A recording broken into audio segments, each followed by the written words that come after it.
बीच में कुछ दिनों का ब्रेक हो गया था। शिक्षा श्लोकी ग्रंथ का अध्ययन हम कर रहे थे, आज इसे वापस प्रारंभ करते हैं।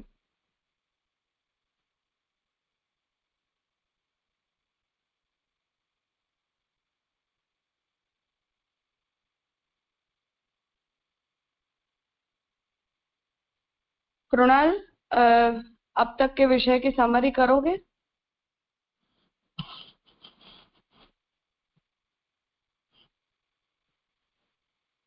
हाँ, करो। थोड़ा प्रयत्न करूंगा। हाँ, तो पहले जो हमने आई थिंक हमने चालू किया था सॉरी 1 सेकेंड।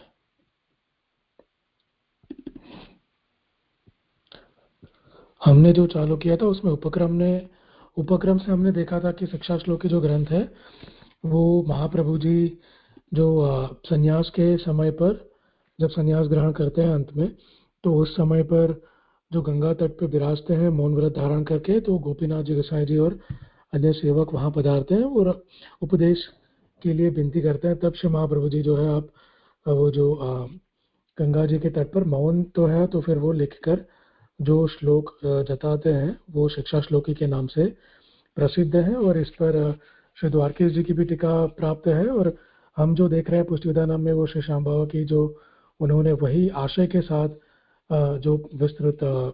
विवेचन किया है वो हम देख रहे थे। प्रथम शंका उधर भी वो रही थी कि जैसे आचार्य चरण ने स्वयं जो संन्यास ग्रहण किया तो वो भक्ति मार्गीय था, कर्म मार्गीय था, मतलब किस प्रकार का संन्यास था? क्या वो भक्तिवर्धन या संन्यास निर्णय में जो हमने देखा था कि विरह के अनुभव के लिए गृह त्याग करना जो आप श्री का उपदेश भी है, तो वो उस प्रकार का था। मतलब वो जो शंका समाधान था उसमें हमने देखा था कि आचार्य चरण जो है वो भक्ति मार्ग जमात रहे, तो उनके लिए मतलब वो भक्ति के या सेवा या कथा पक्ष में ऐसा कोई लिमिटेशंस आपके लिए है नहीं। तो उन्होंने जो किया वो सर्वनिर्णय के जो कारिका में कहे हैं उस प्रकार से वो किया है। वो भक्ति वर्धिनी या संन्यास निर्णय में बताए संन्यास के प्रकार से उन्होंने संन्यास ग्रहण नहीं किया था। उस साथ में हमने सेवा और कथा दो पक्ष जो आचार्य चरण के हैं, मतलब अपने संप्रदाय के, तो वो हमने देखे थे। वो हमने समझे थे कि वो सेवा और कथा जो दो पक्ष हैं उसमें जो बैलेंस है वो बहुत ज़रूरी है, क्योंकि सेवा जो है वो सेवा और कथा दोनों से मिलके बनता है एक पक्ष। और कथा जो है वो जब सेवा नहीं कर पाता जीव, उसके कुछ 5 कारण जो हैं वो भी जो आचार्य चरण निबंध में बताते हैं, वो 5 कारण भी हमने देखे थे कि जिसके कारण जो सेवा अगर नहीं कर पाता कोई, तो उसके लिए सिर्फ कथा पक्ष में रहना आवश्यक है। और वो जो सेवा और कथा पक्ष में बैलेंस इसलिए भी ज़रूरी है क्योंकि आजकल ऐसा भी होता है कि कथा पक्ष में कोई रहता है और सेवा नहीं करना चाहता आउट ऑफ द वॉलंटरीनेस, तो ऐसा नहीं होना चाहिए। सेवा जो है हमारी प्राइमरी ड्यूटी नीड उपदेश है, तो सेवा करते भाई कथा करनी है, कथा करते भाई सेवा छूटनी चाहिए, ऐसा नहीं होना चाहिए। वो हमने देखा था। उसके बाद जब कथा पक्ष की बात आती है तो विप्रयोग की बात आती है, तो विप्रयोग परम फल है ऐसा भी कहा जाता है, या फिर भक्तिवर्धिनी और संन्यास निर्णय में भी जो विप्रयोग है उसको उच्चतर का माना है कि विरह का अनुभव होना आवश्यक है, ऐसा हमें लगता है वहाँ पर। तो कोई अगर उल्टा ना समझे, इसलिए यहाँ पर ये भी हमने समझा था कि जो भी विप्रयोग जो है वो परम फल है, वो उसका तात्पर्य इसलिए नहीं है कि विप्रयोग के लिए सब कुछ एफर्ट्स करने हैं, बल्कि नित्य सेवा करनी है। उसके अनवसर में जो विप्रयोग या विरह अनुभव है, जो निरोध लक्षण में भी आगे 3 श्लोक में प्रथम श्लोक में आचार्य चरण बताते हैं, वो नित्य सेवा के अनवसर में जो विप्रयोग की भावना है या वो जो भाव अत्यंत जो जो यदि स्फुर होता है, तो वो जो है वो परम फल है। तो सेवा छोड़कर कोई विप्रयोग के लिए के पीछे भागना या ऐसा कोई भी उपदेश कहीं किसी ने दिया नहीं है। तो ये सब कुछ फैक्टर्स हमें हमारे दो पक्ष के समझने के बाद यहाँ उपक्रम के अंदर ही जो टोटल 5 मुख्य उपदेश हैं महाप्रभु जी के शिक्षा श्लोकी के अंतर्गत, वो श्याम बाबा ने जो है वो समराइज किए थे। वहाँ पर जो था कि पहला कि कभी भी हमें बहिर्मुख नहीं बनना। दूसरा ये कि पुष्टि जीव के लिए जो पुष्टि प्रभु की भक्ति या शरणागति, मतलब तदाश्रय तदीयत्वम जो है वो हमें लोकार्थिता से नहीं करनी है, मतलब लोक में कुछ पाने के लिए या लोकेशना या वित्तेषणा, मतलब कोई भी लोक या परलोक की कामना या स्पृहा के लिए नहीं करना, सिर्फ हमें हमारे स्वधर्म के बात ही करना है वो। और फिर ये लोक या परलोक में भी सब कुछ जो पुष्टि जीव का है वो सिर्फ श्री कृष्ण है और पुष्टि प्रभु श्री कृष्ण है और कुछ भी नहीं। और चौथा उपदेश है कि कृष्णार्थी होकर ही हमें सर्वभाव से कृष्ण की सेवा करनी है, मतलब हमारा सिर्फ एक ही ध्येय होना चाहिए, कृष्ण की प्राप्ति, और उसके लिए हमें जो भी भाव हमारे अंतःकरण में अवेलेबल हो उन सबसे कृष्ण सेवा करने में तत्पर होना चाहिए। और ये विश्वास, पांचवा उपदेश ये भी था कि हमें ये विश्वास हमेशा रखना है कि पुष्टि जीव का जो हित होगा वही कृष्ण, पुष्टि प्रभु कृष्ण जो है वो करेंगे। वो कोई और काल कर्म या स्वभाव या कोई किसी और के पूजन या अर्चन से कुछ भी,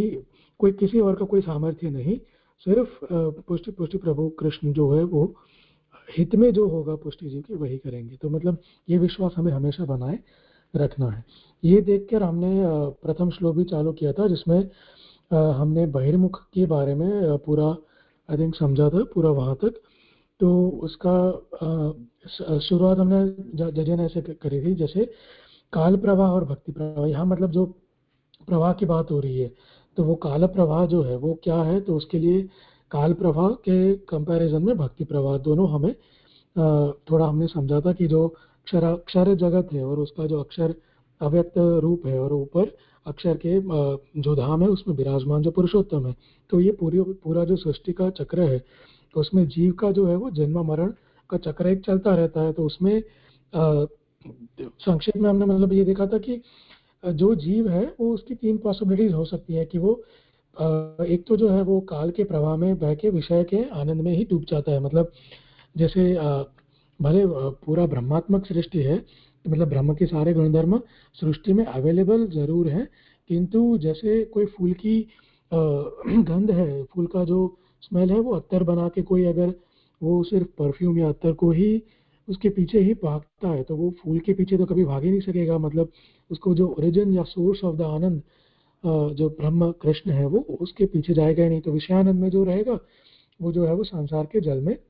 डूबी जाएगा, तो वो तो काल प्रवाह में निश्चित है। उसके ऊपर उठकर जो कोई अक्षर अव्यक्त ब्रह्म के पीछे जाएगा, मतलब वो जल तो वो जो है वो अक्षर में लीन होता है, ब्रह्मानंद प्राप्त करता है, तो वो जल के मारे जल ही बन जाता है। तो वो भी वो आनंद नहीं ले पाता जो भक्ति प्रवाह में बहे जीव ले सकते हैं। तो वो क्या है, तो वो हमने देखा था कि जैसे संसार में रहते हुए भी सारे देह इंद्रिय सबको उसको यूटिलाइज करते हुए, वो यूटिलाइजेशन जो है देह इंद्रिय सबका जो प्राप्त वस्तु है सबका वो भगवत सेवा में कर रहा है विनियोग, इसलिए वो परम आनंद भी ले रहा है और वो संसार के जल में डूब भी नहीं रहा है। मतलब वो उसको परम आनंद यहाँ बैठे ही मिल रहा है, देह इंद्रिय सब भक्तिमय हो जाती है उसकी तो, और वो संसार का उसको डर भी नहीं रहता। तो इसके ये जो है भक्ति प्रवाह है, यहाँ पर हमने ऐसे समझा था। और ये भक्ति प्रवाह जो है वो भक्ति प्रवाह में ही यहाँ पर हमें ये नहीं देखना कि ये प्रमेय मार्ग है तो फिर हमें विदाउट एनी इश्यू, मतलब कुछ होने ही नहीं वाला हमारे साथ कुछ गलत, ऐसा समझ के भी हमें नहीं चलना है। क्योंकि भले प्रमेय मार्ग मतलब कृपा के भरोसे है, किंतु हमारा जो हमसे कुछ अज्ञान के कारण या कुछ हमारी लथार्जी मतलब आलस के कारण कुछ अगर हो जाता है तो ऐसी बहुत सारी पॉसिबिलिटीज है, तभी तो जाकर यहाँ हमें बहिर्मुखता बहुत सारे प्रकार से हो सकती है। हम भले भक्ति प्रवाह में हमें समझे या ना समझे, किंतु चलते हुए भी हम कहीं गिर सकते हैं, तो कितने प्रकार से हम बहिर्मुख हो सकते हैं, तो वो हमने देखा था। वो जो सॉरी 8 प्रकार थे टोटल, जो यहाँ कथंचन के विवेचन में हमने देखे थे कि जैसे देवलत्ता पहला प्रकार था, देवलत्ता, देवी द्रव्य या देव द्रव्य का उपभोग, ये सब जो है वो मतलब हाईएस्ट डिग्री ऑफ बहिर्मुक्ता है। मतलब ये करने से तो बहिर्मुक्ता होनी ही होनी है 100%। तो ये जो एक पहला प्रकार था। एक दूसरा प्रकार हमने देखा था कि हम शायद अगर भक्ति करते हैं तो वो निष्कपट सहजता से होनी चाहिए, ना ही कि लोकेशना या वित्तेषणा या शिष्येषणा, मतलब लोक की कोई इच्छा हो या पैसे की इच्छा हो या शिष्य बने हमारे, ऐसे कुछ भी इच्छा के बिना हमें करनी है।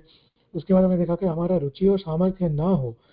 तो जो मतलब उसको भी हमें इन द फैक्टर हमें देखकर करना है। मतलब ऐसा कुछ नहीं है कि जो हमारी रुचि और सामर्थ्य के विपरीत जाकर हम करेंगे तो उसके कारण जो है वो भी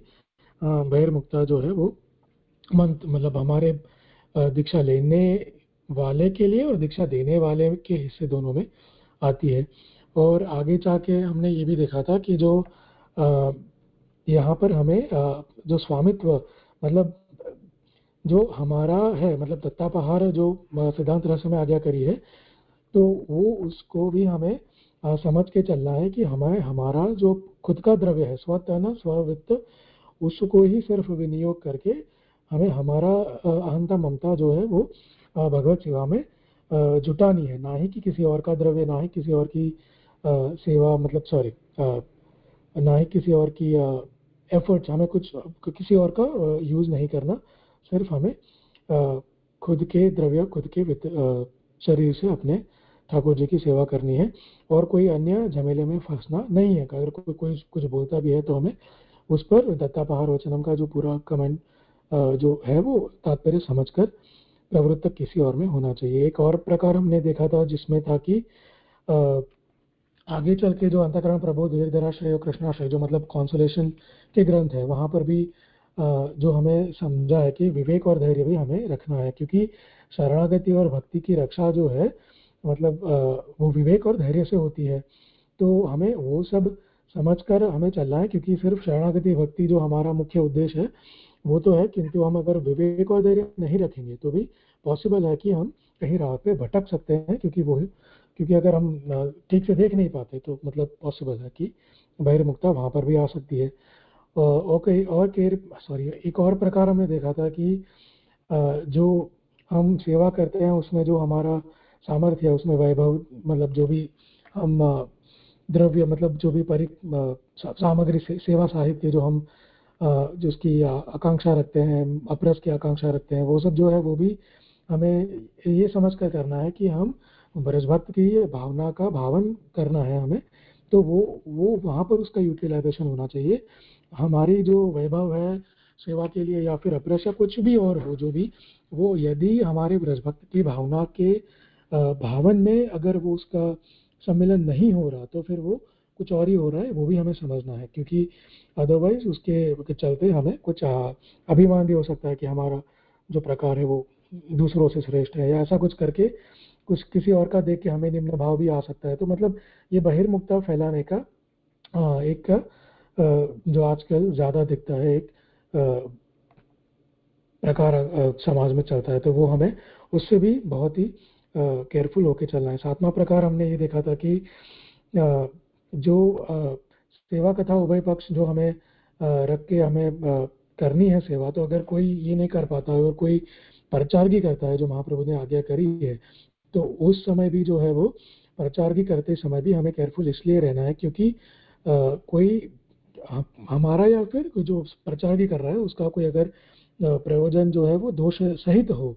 तो उसके कारण भी हमारी सेवा में भी बहिर्मुखता आ सकती है। और लास्ट प्रकार जो हमने देखा था कि हमारा जो मतलब तनुजा और वित्तजा जो है वो खंडित नहीं होनी चाहिए, मतलब जो भी है तनु वित्तजा वो तनु वित्तजा को हमें साथ में लेकर ही चलना है, क्योंकि यदि हमारी सेवा में या कोई भगवदीय की परिचारगी कोई किसी के परिचारगी की में भी अगर यह तनुजा या वित्तजा ऐसा कुछ हमारे कारण या उसके कारण अगर ऐसा खंडन हो भी जाता है तो दैट इज ऑल्सो सिद्धांत विपरीत, तो उसके कारण भी बहिर्मुखता आ सकती है। और फिर हमने द्वारकेश जी के बहिर्मुखता के भी कुछ जो 4 कारण हैं वो भी हमने देखे थे। एक अन्याश्रय है, असमर्पित वस्तु का उपभोग, असदालाप माने मतलब सेवा कथा के आगे मतलब कुछ भी लौकिक बकवास मतलब जो हम मतलब वो सब करना, और असत्संग माने जो सत्संग मतलब जो सत्पुरुष नहीं है मतलब जो स्वमार्गीय नहीं है उनका, और या फिर आज के ज़माने में जैसे कहें टीवी वीडियो सबका जो संघ है वो भी बहिर्मुख हमें बना सकता है। तो यहाँ पर हमने ये देखा था। और फिर उसके बाद बहिर्मुखता का जो भी हमने प्रकार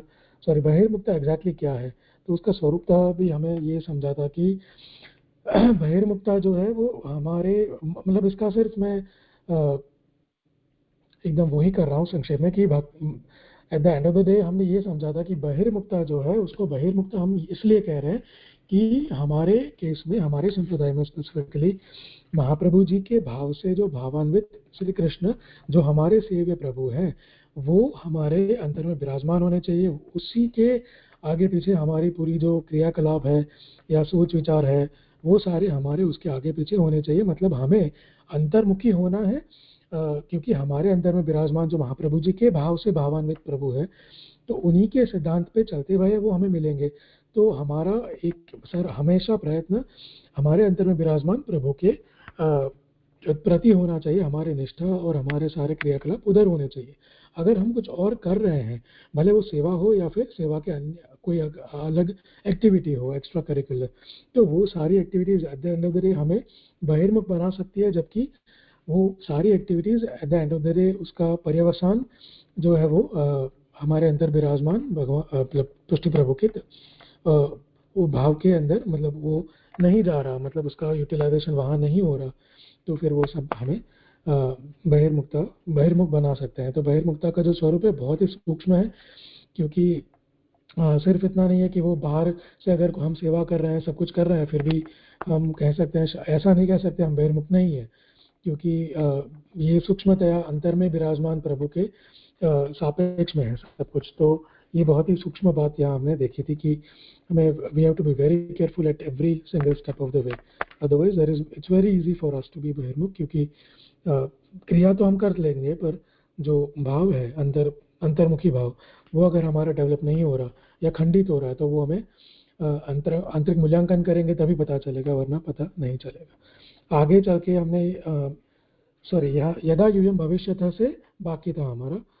तो वो हम यहाँ इतना देखा था राजा। प्रणाम। मुझे ऐसा ध्यान है कि पहला श्लोक पूरा हो गया था, हमें दूसरे श्लोक से शुरू करना था।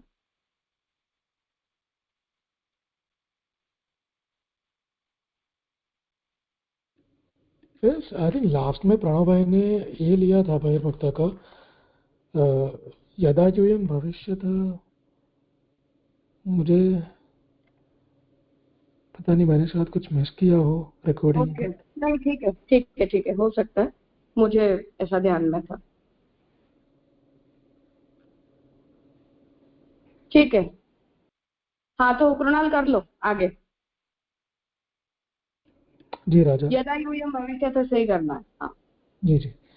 तहाँ शंका हो थे जो श्री गोपीनाथ जी तथा श्री गोसाई जी तो साक्षात बलराम कृष्ण को प्राकट्य है। श्री वल्लभ प्रतिनिधिम तेजो राशिम दयाणवम गुणातीतम गुणनिधिम श्री गोपीनाथम अपरह कृष्ण अवतारो जगती श्री विठल। ये जो दो वचन है, तो ये आदि वचन में या मार्ग में सर्वमान्य है। ऐसे ही श्री महाप्रभु के साक्षात सेवक हूँ दामोदर दास प्रभृति नित्य लीला परिकर के महानुभाव है। तो इनको ऐसे कठोर वचन कृपानिधि श्री महाप्रभु कैसे कहे? तो यहाँ कोई अगर ये शंका करे कि भाई चलो हमारे लिए तो ठीक है ये सब बातें जो कही जा रही है, किंतु जो ये वचन जिसको कहे जा रहे हैं वो तो श्री महाप्रभु जी के साक्षात, मतलब जो हम आचार्य त्रयी कहते हैं, जो श्री गोपीनाथ जी, श्री गोसाई जी और फिर उनके कुटुंबीजन या ये दामोदर दास जी जैसे महानुभाव हैं, तो उनको तो मतलब ये सब पॉसिबल ही नहीं है, पॉसिबिलिटी है ही नहीं वहाँ पर। तो ऐसा क्यों कहा है? तो उस आगे जब समाधान है, कहाँ समाधान ये जानिए, जो श्री महाप्रभु की विविध सृष्टि है, वंशज और उपदेशज। तो वंशज तो सगरे बिंदु सृष्टि और उपदेशज नाद सृष्टि कहावत है। तहाँ यथा पिता तथा पुत्र और यथा गुरु तथा शिष्य परंपरा न्याय थे भविष्य में हुए वारे को नाद सृष्टि अथवा बिंदु सृष्टि के अपने आप को श्री महाप्रभु के समान माने के मिथ्या अहंकार करे के जगत में पुजाए हुए लगे, तो तिनकी पूजनीयता की कसौटी या शिक्षा श्लोकी को जानिए। या कसौटी पे खरो सुवर्ण सिद्ध होए पे यथा पिता तथा पुत्र यथा गुरु तथा शिष्य परंपरा न्याय प्रमाणित जानिए। अन्यथा या कसौटी पे खोटो ठहरे पे परंपरा न्याय में कछु व्यवधान को निश्चय करे लेवो आछो। ताते सर्वनिर्णय निबंध कारिका कृष्ण सेवा परम विक्षम जिज्ञासु राधरात के प्रकाश में गुरु परीक्षा और शिष्य परीक्षा के उपाय श्री महाप्रभु ने समझायो है। तासो वास में विद्यमान बिंदु सृष्टि को और नाद सृष्टि को यह यूयम पद सु परामर्श न जानिए, परि यदा भविष्यत के मध्यपाती यूयम पद ते भविष्य में तिहारी परंपरा में हुए वाले बिंदु सृष्टि और नाद सृष्टि के जीव जब बहिर्मुख वह जावेंगे, तब विन के काल प्रवाहस्थ देह चित्त आदि विन को भक्षा करी जावेंगे। ऐसी अर्थ द्योतनात्मिका वाणी है। मतलब यहाँ समाधान मुझे जैसे समझ में आ रहा है, ऐसे आज्ञा कर रहे हैं जैसे कि जो दो सृष्टि जो है, नाद सृष्टि और बिंदु सृष्टि, उसमें एक न्याय जो रहता है कि भाई जैसे शिष्य कहता है वही, सॉरी, जैसे गुरु आज्ञा करते हैं वैसे ही शिष्य बनता है, या पिता जैसे पुत्र, तो वो उसकी कसौटी ये शिक्षा श्लोकी है। जैसे यहाँ एक बेंचमार्क है यहाँ पर, अगर ये बेंच यहाँ पर शिक्षा श्लोकी के उसमें जो सच मतलब जो खरा उतरता है वही उसकी बात ही सुननी है, अदरवाइज ये समझ लेना है कि बीच में कुछ गड़बड़ कहीं पर हो गई है। तो मतलब यहाँ ये कसौटी के परक ये ग्रंथ को लेना है, मतलब ये स्पेशल वचन को लेना है, क्योंकि यहाँ भविष्यता करके भी आज्ञा करी गई है, तो ये कुछ ऐसा समझा रहे हैं। अरे इतना समझ में आ रहा है।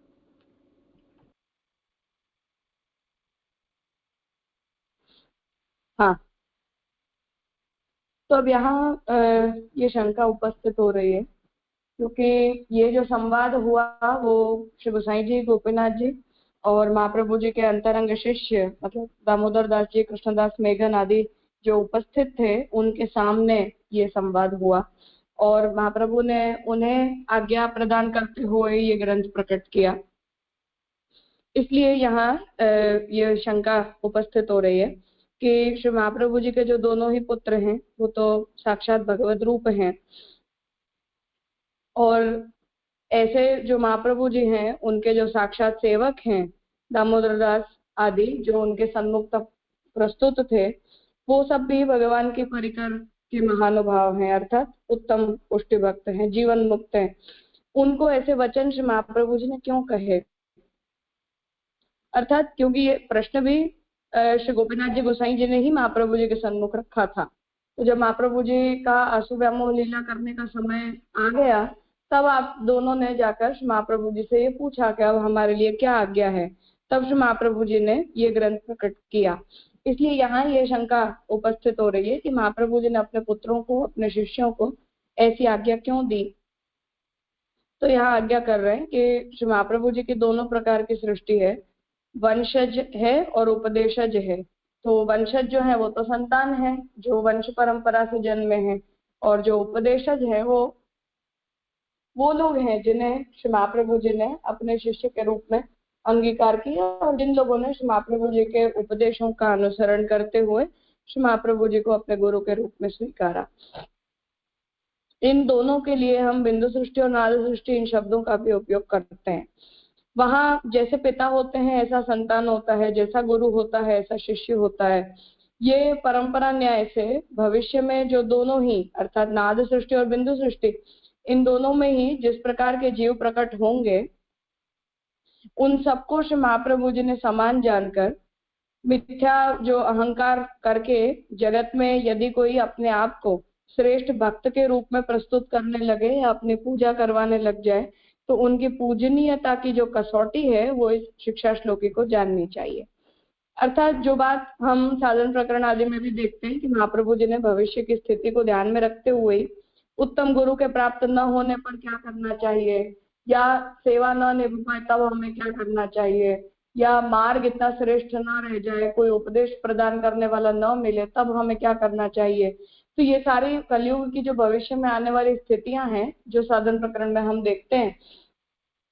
उन सबको ध्यान में रखते हुए अपने शिष्यों को और अपने वंशजों को दोनों को ही गाइडलाइंस पहले ही श्री महाप्रभु जी ने प्रोवाइड कर ही दी है। दूसरी बात कि श्री महाप्रभु जी ने कहीं भी एक भी वचन अपने वंशजों के लिए अलग और अपने शिष्यों के अलग नहीं के लिए नहीं कहा है। जितने भी आज्ञा हैं, जितने भी सिद्धांत हैं, वो सर्व समान रूप से वंशजों के लिए भी उतना ही कर्तव्य रूप से किया जाना है और शिष्यों को भी उतना ही किया जाना है। तो हर प्रकार से महाप्रभु जी ने उन दोनों में ही समानता देखी है। इसलिए यहाँ ये आज्ञा कर रहे हैं कि जैसा पिता ऐसा पुत्र, जैसा गुरु ऐसा शिष्य, ये परंपरा न्याय प्रामाणिक जानना चाहिए। अन्यथा इस कसौटी पे अगर कोई झूठा हो जाता है, अर्थात कोई इस कसौटी को पार नहीं कर पाता है, तो परंपरा न्याय में कुछ व्यवधान तो निश्चित लाएगा ही लाएगा। अर्थात जैसे महाप्रभु जी के जैसे अगर संतान नहीं हो पाते, या जो शिष्य हैं वो यदि अपने गुरु के समान नहीं हो पाते,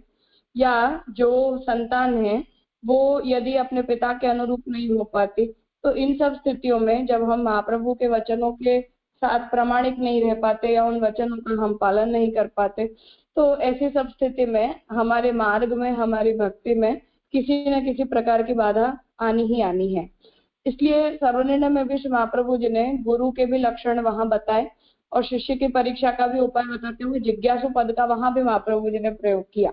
कि शिष्य को गुरु का परीक्षण करना चाहिए और गुरु को भी ये देखना चाहिए कि जो शिष्य है वो जिज्ञासु है या नहीं, अर्थात कर्तव्य परायण होना चाहता है या नहीं। इसलिए उस समय विद्यमान जो महाप्रभु जी के दोनों पुत्र और महाप्रभु जी के शिष्य, उन दोनों को ही महाप्रभु जी ने कहा उसे केवल उन दोनों के लिए न जान के हम सभी के लिए, मतलब यदा से लेके भविष्य था, तो भविष्य काल में इस कलिकाल के अंदर जो भी जीव प्रकट होंगे उन सब के लिए बिंदु सृष्टि और नाथ सृष्टि दोनों, मतलब केवल पुत्र नहीं, महाप्रभु जी के पुत्रों के बाद पौत्र आदि महाप्रभु जी के आगे के वंशज भी, और दूसरी तरफ जो शिष्य हैं उसमें भी महाप्रभु जी के साक्षात शिष्यों के अलावा आगे की परंपरा में आने वाले शिष्य भी, उन सब के लिए श्री महाप्रभु जी ने यही आज्ञा दी है, ऐसा हमें जानना चाहिए। और ये जो महाप्रभु जी के वचन है वो भविष्य में होने वाली बिंदु सृष्टि और नारद सृष्टि, इन दोनों ही स्थिति में सभी जीवों के लिए समान रूप से बताए गए हैं, ऐसा इसका तात्पर्य यहाँ रामकृपाचार्य समझा रहे हैं। इसलिए अपने साक्षात जो पुत्र शिष्य उपस्थित थे उन्हें नहीं, परंतु आगे जाकर हम सभी को श्री महाप्रभु जी ये आज्ञा प्रदान करना चाह रहे हैं, ऐसा यहाँ श्याम काका जी का तात्पर्य है।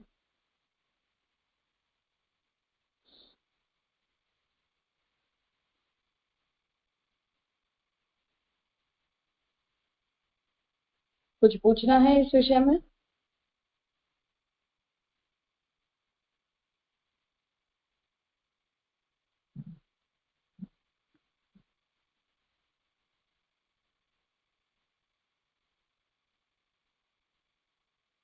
ठीक है, करो आगे। धीरज। सर्वथा भक्षण। तहाँ एक शंका होत है, जो बहिर्मुख्य देह चित्त आदि काल प्रवाहस्थ होय के पुष्टि जीव को भक्षण करी जावेंगे, ऐसे कहो। परि ता करी कहा आत्मनाश अथवा आत्मा को पुष्टि मार्ग में वर्ण कियो है, सो वर्ण नाश अर्थात बीज भाव को नाश अथवा अष्टाक्षर अथवा ब्रह्म संबंध दीक्षा के कारण सांप्रदायिक की शरणागति अथवा भक्ति के अधिकार को नाश अथवा शरणागति अथवा भक्ति के स्वरूप को नाश अथवा इनके अनुष्ठान किए हो ते को फल सिद्धि न होगी, सो फल नाश अथवा अन्य कछु को प्रकार को नाश। इनमें तो कहाँ जानिए, मतलब नाश कहाँ है, तो किस प्रकार का क्या नाश क्या हो रहा है, ये कैसे समझे, तो ये शंका उठा रहे यहाँ पर। समाधान, तहाँ आत्मा को भगवत गीता में देही तो सर्वदा अवध्य होत है कही के अविनाशी सिद्ध किए है, तथा आत्मनाश तो संभव है नहीं, तैसे ही मार्ग वर्ण नाश किंवा बीज भाव नाश को संभव है नहीं। सो का है ते तहाँ श्री गोसाई जी को वचन अंगीकृतिश्च नित्या प्रमाण करी जानिए, तद बीज भाव अथवा पुष्टि मार्गी अंगीकृति तो नित्य होते अलौकिक है, तको लौकिक दोषपूर्ण मति रति अथवा कृति ते नाश संभव है नहीं। सांप्रदायिक की शरणागति अथवा भक्ति के अधिकार को जो लौकिक स्वरूप वर्तमान में है, वामे तो बहुतेरे पुष्टि मार्गी श्री महाप्रभु के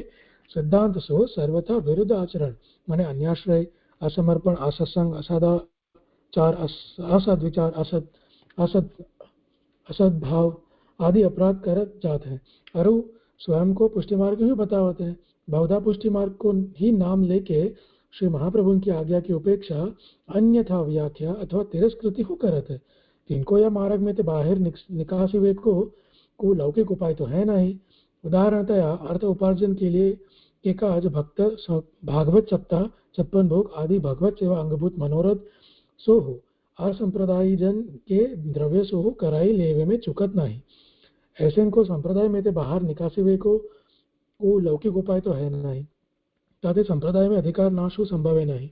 ताते परिशेषतया शरणागति और भक्ति को स्वरूप नाश और फलस्वरूपतया प्राकट्य संभावना को नाश ही सर्वथा भक्षण को आश्रय करी जानिए। मतलब यहाँ जितने भी नाश के पॉसिबिलिटीज हैं उसमें जीव की जो शरणागति भक्ति का जो भाव है उसका स्वरूप का नाश और उसका फल की प्राकट्य भी संभावना का भी नाश यहाँ सर्वथा भक्षण में आशय है, ऐसा कुछ समझा रहे हैं। जी राजा। हाँ, अब यहाँ सर्वथा भक्षण पद का अर्थ बता रहे हैं कि अब यहाँ ये शंका होती है कि जो बहिर्मुख जीव है उसके देह चित्त वगैरह काल के प्रवाह में होकर पुष्टि जीव का भक्षण कर जाएंगे, ऐसा श्री महाप्रभु जी ने कहा। पर क्या आत्मनाश अथवा जिस आत्मा का पुष्टि जीव के रूप में भगवान ने वर्ण किया है वो वर्ण नाश अर्थात बीज भाव का नाश अथवा अष्टाक्षर या ब्रह्म समन दीक्षा के कारण जो हमारे अंदर अभी शरणागति या भक्ति का अधिकार भगवान ने माना है दीक्षित होने के कारण, उसका नाश अथवा शरणागति और भक्ति के स्वरूप का नाश, अथवा अभी हम करेंगे भी पर वो फलित नहीं होगा तो क्या उसके फल का नाश, अथवा किसी अन्य प्रकार का नाश। इसमें से यहाँ नाश जीव का हो जाएगा, उस नाश पद को कैसे समझा जाए, अर्थात काल हमारा भक्षण कर जाएगा, ऐसी जो श्री महाप्रभु जी आज्ञा कर रहे हैं, उस भक्षण का क्या अर्थ है, अर्थात हमारी क्या क्षति होगी ओवरऑल काल के प्रवाह में चले जाने के कारण। तो उसे समझा रहे हैं कि आत्मा का तो गीता जी ये कहती है कि आत्मा का नाश तो हो नहीं सकता है क्योंकि आत्मा तो अविनाशी होती है।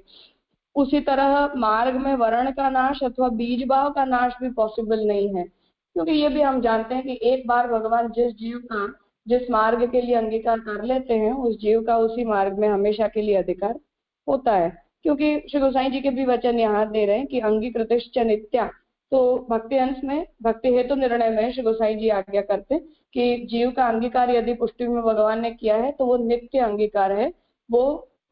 टाइम बाउंड नहीं होता है। इसलिए बीज भाव अथवा पुष्टि मार्ग में अंगीकृत जो जीव है उसके बीज भाव का नाश वर्ण का नाश तो संभव नहीं है। इसलिए जो हमारी लौकिक दोषपूर्ण जो मति हो अर्थात हमारा जो चित्त है उसके अंदर लौकिकता का प्रवेश हो जाए या हम जो है वो लौकिक प्रकार के हो जाए, ऐसा भी पॉसिबल नहीं है, अर्थात फॉरएवर पॉसिबल नहीं है, आवेश के रूप में पॉसिबल है। शरणागति भक्ति जो हम संप्रदाय में दीक्षित होने के बाद करते हैं उसके अधिकार का जो लौकिक स्वरूप वर्तमान में है उसमें तो हम ये देखते हैं कि जितने भी पुष्टि मार्गी हैं वो सब दीक्षा ग्रहण करने के बाद भी संप्रदाय के सिद्धांतों से विरुद्ध आचरण में प्रवृत्त होते ही हैं।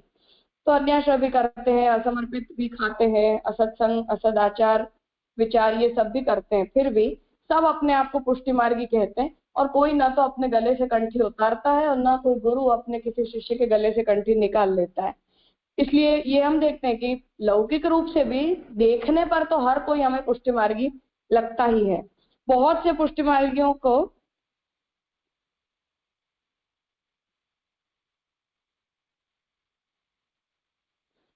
बहुत सारे लोग जो है वो पुष्टि मार्ग का नाम लेकर ही श्री महाप्रभु जी की आज्ञा की उपेक्षा करते हैं, महाप्रभु जी के वचनों की विपरीत व्याख्या करते हैं, महाप्रभु जी का तिरस्कार भी करते हैं,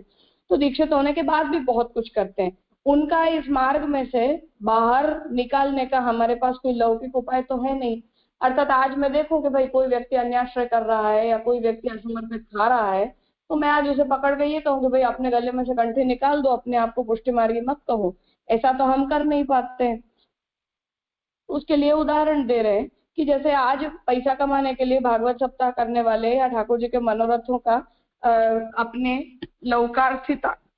के लिए उपयोग करने वाले जितने भी जीव हैं वो सब ऐसे ही हैं कि जिन लोगों ने महाप्रभु जी की आज्ञा का उल्लंघन किया है, फिर भी हम उनमें से किसी को भी संप्रदाय में से बाहर निकाल नहीं सकते। इसलिए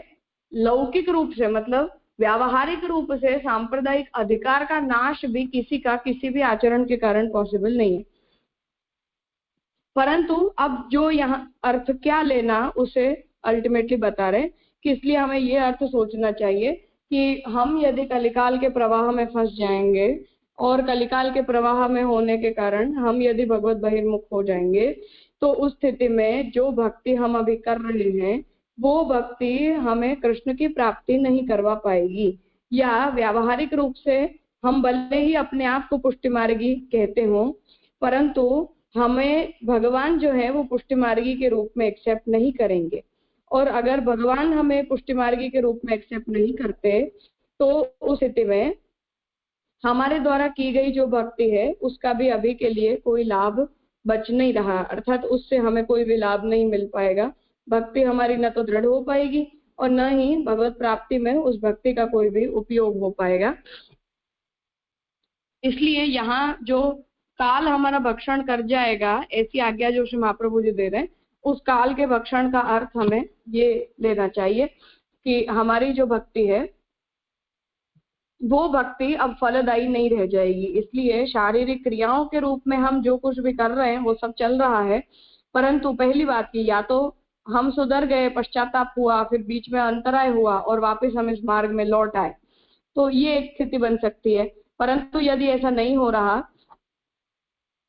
और हम काल के प्रवाह में जा चुके हैं और फिर भी अपने आप को हम पुष्टि मार्गी मानते हैं या पुष्टि मार्गी होने का हमारे अंदर कुछ अभिमान बचा हुआ है, तो उस स्थिति में इस भक्ति का फल रूप में कोई भी पर्यवसान हो नहीं पाएगा और न ही साधन के रूप में भगवान उस प्रकार की भक्ति का अंगीकार कर रहे हैं। ऐसी सैद्धांतिक स्पष्टता हमें होनी चाहिए। ये आज्ञा यहाँ श्री महाप्रभु जी करना चाह रहे हैं, ऐसी श्री श्याम काका जी व्याख्या कर रहे हैं। तो काल के भक्षण का अर्थ यहाँ हमारी भक्ति और शरणागति की फलदायिता का नाश है और भगवान के द्वारा उसका अनंगीकार है, ऐसा अर्थ यहाँ समझना चाहिए। आज यहाँ रखते हैं। इस विषय में अगर कोई प्रश्न हो तो कल पूछ लेना, अन्यथा हम आगे करेंगे।